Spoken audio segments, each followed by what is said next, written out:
Welcome to Babblecom 5. This is episode 20 of season 5 of Babylon 5, Objects in Motion. A transport docks up and number 1 arrives on the station with a Martian passport that Zack isn't accepting because it isn't on Earth systems, which Tessa, the first time we hear her real name, notes is because of harassment by Earth authorities not updating their systems to recognise the legitimately issued Martian document. Fortunately for her, one Stephen Franklin is on hand to vouch for her, which Zack grudgingly accepts. The two do not seem likely to be fast friends, however. She asks if Garibaldi is still on board. He is, but right now he's a little preoccupied in upchucking his intestines into a toilet bowl as he tries to detox from his alcoholism with Lisa's help. So not, as it turns out, the best time for the former number 1 to be paying a visit, but visit she does, because she has some grim news. In a couple of days, someone is going to try and kill both Garibaldi and Lise. It transpires that an awful lot of paper shredding kicked off on Mars shortly after it gained independence, given many of the largest corporations had effectively been strip mining the place for years. Whilst Lise wasn't involved, they know the telepath virus Black Project, and there could be others. Having someone come in to take over who would like to dig for such things may well be making certain parties nervous. But they don't know through their contacts who has been hired to take on the hit, but Tessa assumes it will be before they both leave the station. At which point Stephen of course queries the both part. Jakar now needs security to move through the station because of the volume of his adherents. He's on his way to see Lita, who of course knows he's coming, and apologises for the accommodation, but he says he's done some of his best writing in cells. She's prepared to go with him, noting it's ironic that he needs to go because everyone wants him, whereas she needs to go because no one wants her. He says they are not really that different, they're just at different stages. He needs to recuperate, she has yet to begin, so they are moving to the same place. She accuses him of wanting her to come with him because he wants her DNA, but he assures her that if that is what she believes, it is even better that she is coming. He suggests she study the walls of her cell before they leave, and decide how many others she will be bringing with her. Sheridan briefs Garibaldi on the plan to put him and Lise in unregistered quarters, but then have them come out for a faked leaving party for Jakar. Zack will have the place hopping with security, and the killer will have to take their shot there, having been presented with no other opportunity. Garibaldi is impressed with Zack having come up with a plan, and Sheridan says it's time they looked after him for once. Garibaldi also announces his departure and marriage to Lise, formally at the same time. Sheridan is happy for them. We see, however, that optimism could be misplaced, as a very efficient human assassin murders the security guard with a single stab, and takes his link, replacing it with one he's brought with him. Zack and Franklin discuss the murder, and Zack reasons the guard was too new to have annoyed anyone, but there must have been a reason for this murder. He doesn't believe in random, certainly not where assaulting an armed officer is involved. We then see that the assassin is working on the officer's link, dismantling it very methodically because it won't work for him due to a DNA lock. Tessa has gone to see Sheridan. Earth is drowning Mars in administrative red tape instead of shooting bullets, and the cracks between Mars factions are starting to grow as a result.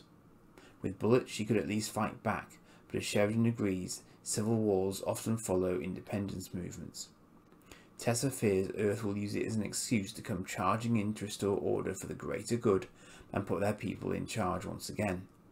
Sheridan suggests that they set up a Martian embassy on Minbar with its own account to help in bypassing the red tape.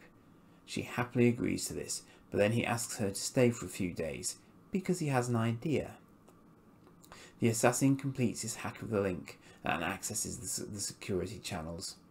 Jakar watches the preparations for his going away party and is accosted by a Narn we saw earlier trying to get his attention.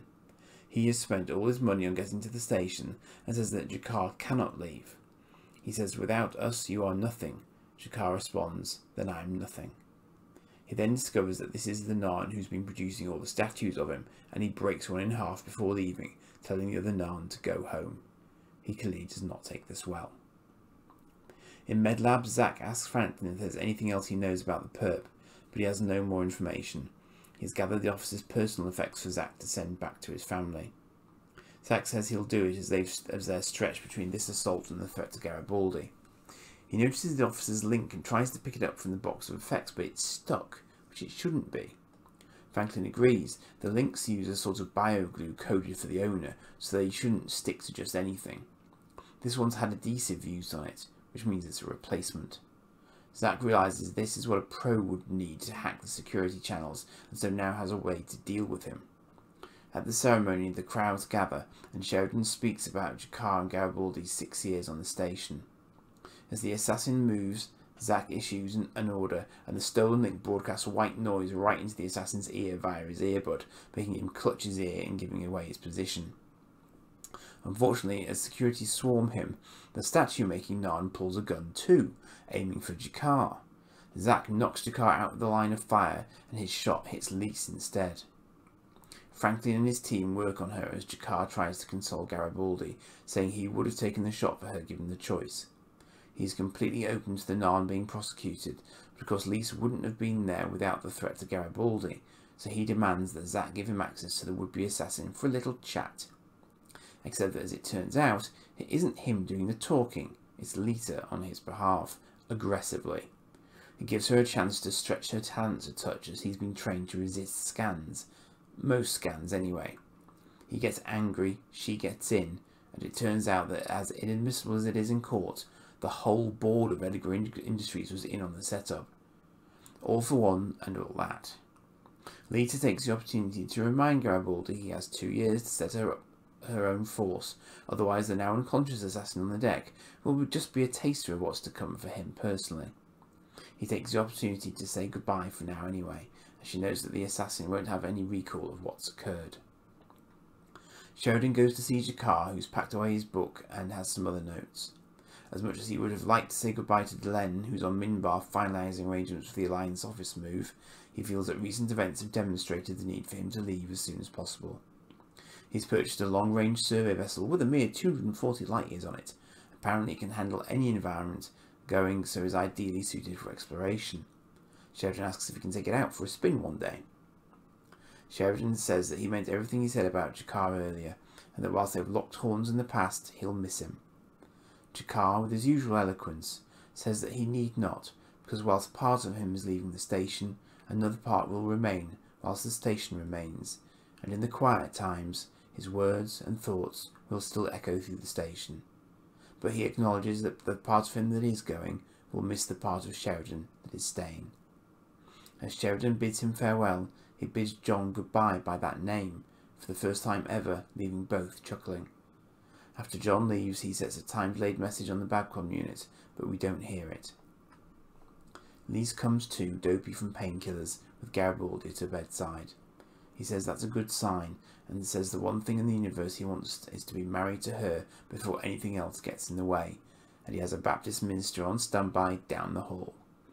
He sells what he can give her short, but she says yes anyway, and he kisses a bewildered male medic in delight on his way out the door.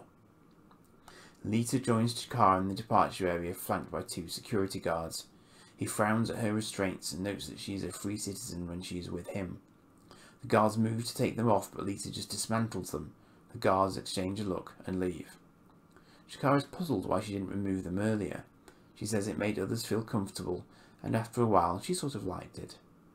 G'Kar says he is looking forward to their adventure, and Lita suggests he might get another book out of it, which he says is a wonderful idea. Lita looks around as if expecting someone else, then walks away with G'Kar. Zack appears shortly after to watch them go. Their ship leaves without incident. We switch to Mars. Apparently the board of Edgar Industries has had a tragic loss of their security chief by hanging, his suicide note saying that he was solely responsible for the attempt on Garibaldi and Lisa's lives. Garibaldi of course knows better, and starts reading off a variety of very interesting facts the board would just as soon were not released to the general public.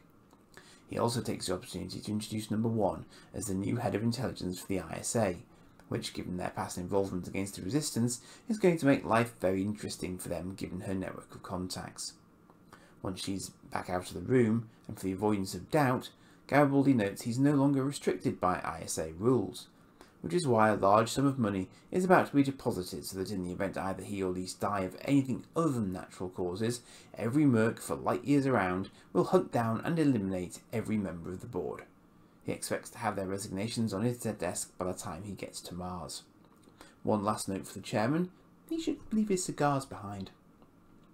Tessa and Stephen catch up over a glass of wine, her noting that her new position off Mars means she can do more for her world than she ever could while she was on it. Stephen confirms that irony was a major component in the creation of the station. Then they verbally dance a little, she acknowledging that what they had on Mars, when they could have it, was very real for her, but that she is of course going to be far too busy for a relationship in her new job, and they are both workaholics. He is going to be on a different planet and pulling 24-hour shifts just like usual, so it just wouldn't work. Their attraction is of course blindingly obvious, and Stephen notes that he has an hour until his next shift, an hour and 10 minutes. He's sent off to get the lighting the way she likes it, and she asks for the check, loudly and urgently. Delenn arrives back on the station with minutes to spare before Garibaldi and Lise depart. Lise goes to hold the Starliner, whilst Garibaldi explains that whilst he hates goodbyes, he wants Sheridan and Delenn to know that they in particular have been like family to him, and he's happy now to be leaving vertically rather than horizontally, with a chance to make his own family. They embrace, Sheridan reassuring him that he just did fine without Jakar to speak for him.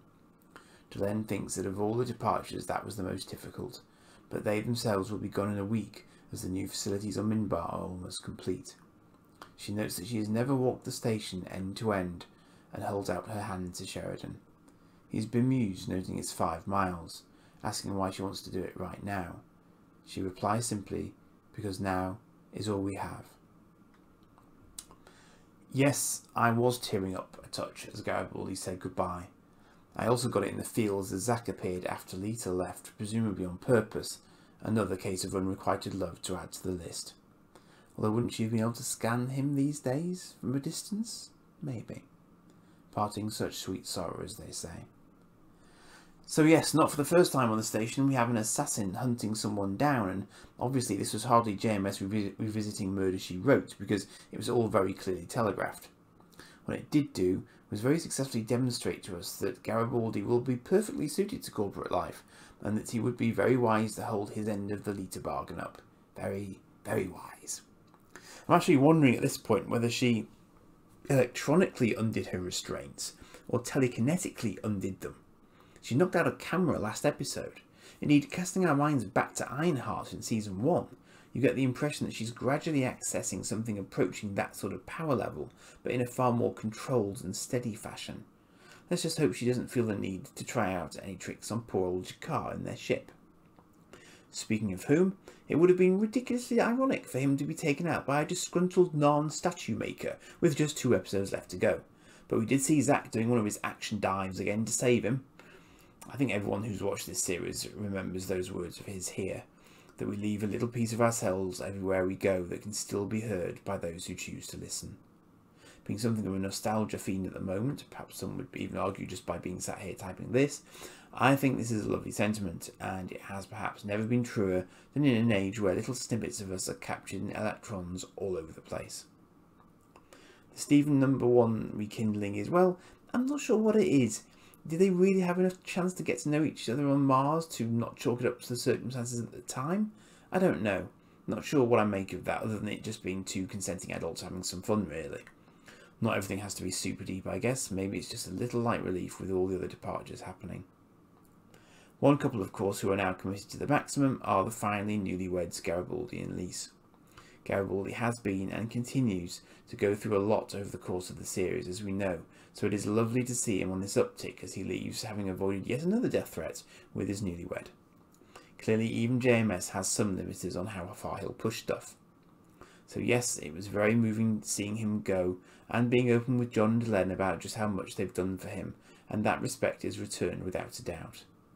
Taking the opportunity to swap him out in the same episode was cleverly done too, because whilst we don't know a huge amount about her, we know she can hold her own when push comes to shove. We're also reminded very clearly in this episode just how much Zack has grown into his head of security role, so we have another 2 roles firmly filled. So, I'll do a little tech spot for old time's sake with 2 episodes to go. just 2. It's actually a negative spot, owing to the fact I have no idea what ship Jakar has managed to buy himself. Never seen one before. It looks for all the world like something the Minbari would build by its skin texture, but I've no idea whether the Minbari sell even their civilian ships to other races. If it were Minbari, that would actually make a lot of sense, because a long-range vessel with gravity would solve a lot of metabolic issues, let's face it. We never saw the inside of it, so it's hard to judge, but I'm sure Delenn could have pulled some strings if need be. I think we've seen this view before, but I also like the way we saw traffic moving behind Jakar as ships came and went from the docking ring area before they boarded. Those little touches are what remind us that there's a hell of a lot happening on the station at any given point outside of what we see in the episodes. Creators of immersive universes, take note. So here I nearly am. I don't think I'll do it just now in depth, but I'm reflecting on the way in which I've approached this, and the irony is that in scripting myself, I've had to chunk up the episodes, stopping every few minutes to do the synopsis so I don't forget elements. I'm not even sure when I fell into that way of doing it, but it's been with the intention of not using video that would get copyright blocked every time. It's been a matter of commitment and personal discipline to get an episode out every week regularly, and I didn't want to jeopardise that. So I'll do a lessons learned type video at some point. I think it's fair to say that we are now firmly into the changing of the guard phase of the series, as we say goodbye to those who have brought the station this far as it is transferred to new caretakers. And I think I'm okay with that, because some things will change but others will stay the same. This is a natural progression, not a forced one, and this is as it was supposed to be. It doesn't mean none of the characters will ever return, because it is in the nature of Babylon 5 that they will, and their voices will echo in the quiet times when they are not present. Whilst we hear and see of other places, the show is of course about the station first and foremost, and it endures. See you for the penultimate episode next week.